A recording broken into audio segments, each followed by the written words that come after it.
বন্ধুরা, আপনাদের YouTube channel Sujit ইন্সপিরেশনে স্বাগতম। আপনি যদি এই চ্যানেলটি সাবস্ক্রাইব না করে থাকেন, এখনই সাবস্ক্রাইব করুন। জীবন পাল্টে যেতে পারে। রবিবার ভুলেও করবেন না এই কাজগুলি, অন্যথায় সম্মানহানি হবে ও আর্থিক ক্ষতি হবে।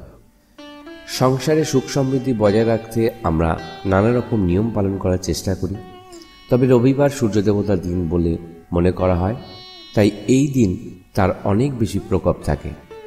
দিন হিসাবে একটু গরম প্রকৃতির রবিবার, অনেক বেশি পরিমাণ শক্তি সূর্য থেকে মেলে এদিন। প্রাণের সৃষ্টি, উৎস ও ধ্বংসের চাবিকাঠি রয়েছে এই গ্রহে সূর্য দেবতার হাতে বলেই মনে করা হয়।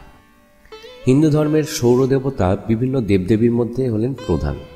কশ্যপ ও অদিতির পুত্র তিনি, আবার তিনি ইন্দ্রের পুত্র কোনো কোনো পুরাণ মতে।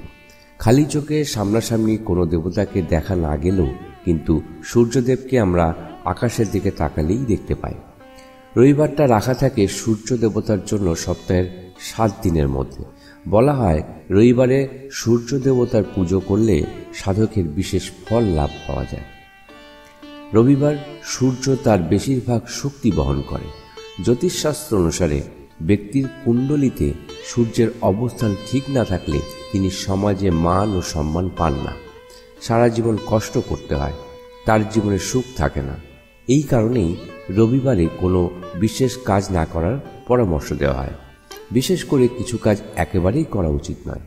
এই কাজগুলো করলে সূর্যগ্রহের অশুভ প্রভাবের সম্মুখীন হতে হয়। তাই রবিবার কিছু জিনিসের যত্ন নিলে সূর্য দেবতার আশীর্বাদ সবসময়ই থাকতে পারে।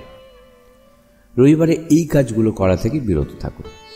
রবিবার সূর্যাস্তের আগে লবণ ব্যবহার করবেন না, এটি করা অশুভ বলে মনে করা হয়।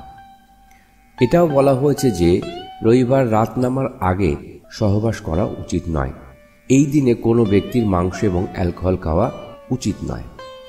সাধারণত মানুষ শুধুমাত্র রবিবার চুল কাটে, কিন্তু এটা বিশ্বাস করা হয় যে রবিবার চুল কাটা সূর্যকে দুর্বল করে।